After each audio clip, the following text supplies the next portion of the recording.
Darling, you send me. I know you send me. Darling, you send me.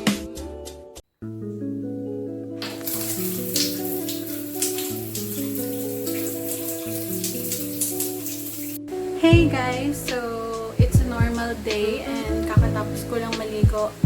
So, samahan niyo akong i-try itong eye care Brazilian blowout. So, since hindi tayo makalabas right now, I decided to buy na lang, to bought this treatment for my hair since super dry na siya dahil sa pag-color. So, ayun. Meron naman siyang instructions or guide sa likod guys kung paano siya gawin. So, ayun. Check nyo na lang. So, nakalagay dito, shampoo your hair twice, then rinse thoroughly, and then remove excess moisture using towel, then blow dry hair. So, ayun, kakatas ko lang maligo. Twice akong nag-shampoo, kaya super dry talaga niya. And then, ngayon, papatuyuin ko pa lang siya, but I decided to vlog na, then, para makita nyo din na basa talaga yung hair ko. Then, right after that, lightly dust solution and comb it through hair, working from root to the end until 30 minutes to 1 hour. And then, right after nun, kailangan na nating, the solution should not be rinsed off, meaning, hindi natin siya aanlawan. And then, blow dry your hair as sleek and smooth as possible and 100% dry. So, kailangan tuyong-tuyong daw talaga. And then, right after that, kailangan natin siyang i-flat iron. So, need pala natin ng flat iron if you're going to use this. Okay, and then hair should be rinsed off using conditioner after 3 days. Do not shampoo. So, hindi muna natin siya liliguan after ng today. And then, antay tayo ng until 3 days. So, pag 3rd day na, pag niliguan natin siya, bawal natin siyang shampooin. Just conditioner lang. Okay? So, ayun. I bought 2. Ayan. So, natapon na yung isa. So, ilalagay lang natin siya dito. And then, supply. And let's go!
i-blow dry ko na rin siya kasi tapos na yung 30 minutes at hindi ko na talaga kaya, guys. Ang hapdi talaga niya sa mata. So, ayun, sana kayanin ko pa. After 30 minutes, kailangan nyo ng anlawan. I mean, i-blow dry, bawal nyo siyang anlawan. And then, right after that, flat iron. So, right after natin i-flat iron ay wait tayo ng 3 days bago natin na-anlawan. So, ayun. Sobrang sakit niya sa mata at sa ilong. Hindi ko siya ma-recommend sa mga bata na gamitin ko kasi kung tayo nga na matatanda, hindi natin kaya i-tolerate, yun pa kayang mga bata, diba? So, ayun lang.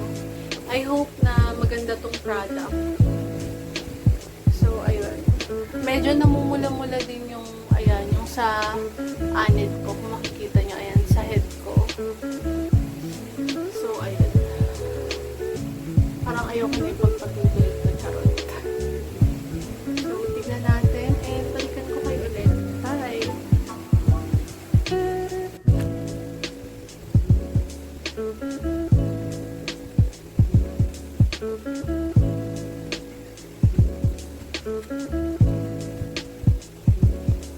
Hey you guys! So, welcome back and ayun, sorry hindi ko na na-film kanina yung pagpaplansya ko ng hair kasi ang hirap niya talaga. Inabot na ako ng 1 oras and ayun okay naman yung result niya for me. Ang soft ng hair ko. So, ayan, kung makikita nyo naman yung result. Hindi ko siya super pinlansya. Ayan. Makikita nyo naman. So, pakita ko sa inyo yung likod. So, ayan siya. So, tignan natin guys, after 3 days, if maganda pa rin siya, kung malambot talaga. Kasi malay nyo, pag naanlawan na siya in 3 days, ay bumalik ulit sa dati na wavy and frizzy. So, doon natin makikita. So, ayun lang. Balikan ko kayo ulit after 3 days and doon natin makikita if effective talaga tong product na to. So far naman, pasensya na kayo nabot na ako ng kinabukasan para plansyahin yung hair ko kasi I don't have time na yesterday and ang dami ko pang gagawin. So, ayun.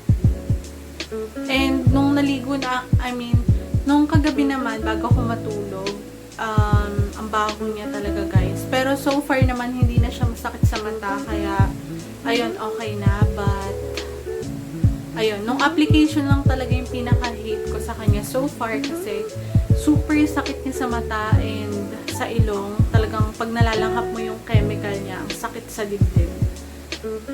Ayun lang, kaya hindi ko siya recommended sa mga kids, but ayun, hindi ko alam kung itatry ko pa siya ulit gamitin kasi hindi ko talaga kayang i-tolerate yung hapdi niya sa mata.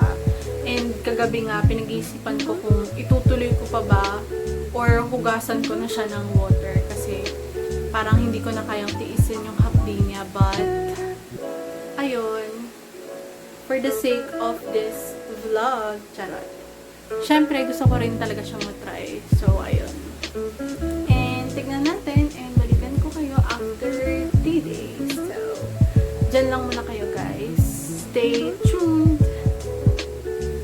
Hey guys, so it's 4th day and finally naliguan ko na yung hair ko. So ayun, ito na yung final thoughts ko about the product. So kung makikita nyo is hindi na siya super wavy.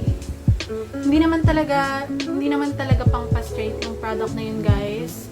Pang pa-reborn lang siya ng hair natin. If you have frizzy hair, ayan, mare-reborn niya yung hair nyo, mas magiging glowing and shiny yung hair nyo. I mean shiny pala, hindi pala glowing, parang shiny. So ayun, and super lambot ng hair ko guys. So nilagyan ko lang siya ng cream silk, binabad ko lang siya ng saglit, and ayan na. So, ayun. So far naman, worth it yung pagtitiis ko sa hapdi ng mata ko and sa amoy na grabe yung chemical niya, guys. So, ayun. I'm thinking if itatry ko pa ulit siya in the future, but I don't want to take the risk kasi nga sobrang sakit talaga niya sa mata and ang sakit niya sa lungs. Ang hirap makahinga kasi ang baho niya. So, ayun. Kaya hindi ko alam, but ayun. I won't recommend this to kids. Ulit-ulitin ko, guys. Huwag nyo na itry to sa mga anak nyo. Kung gusto nyo gumanda yung buhok, try organic. Try coconut oil. Ayan, ipahin nyo sa hair nila. Like, once a week. Para mas maganda. Kesa gumamit kayo ng mga ganitong kind ng chemical sa hair nyo. Okay? So, ayun lang, guys. Ayun, I'm satisfied and I'm happy sa results. Sa mga adults na pwede nyo tong itry, but take note, the risk that you were taking, masakit talaga siya sa mata and malalanghap yung chemical na sobrang baho niya, guys. Tiisin nyo yun for 3 days kasi nga hindi nyo siya liliguan for 3 days and make sure that you do have flat iron if you're going to use this product, okay? So, ayun lang, guys. If you like this video, don't forget to thumbs up. Ayan. And subscribe. No need to go to salon, spa, or parlor. Just at home. Stay safe, guys. And stay at home if you don't have any important things to do outside. So, ayan. Sumunod tayo para maiwasan natin magkasakit and maiwasan natin tumaas pa ang cases. So, let's start it with ourselves. Okay. So, ayun lang. And see you again on my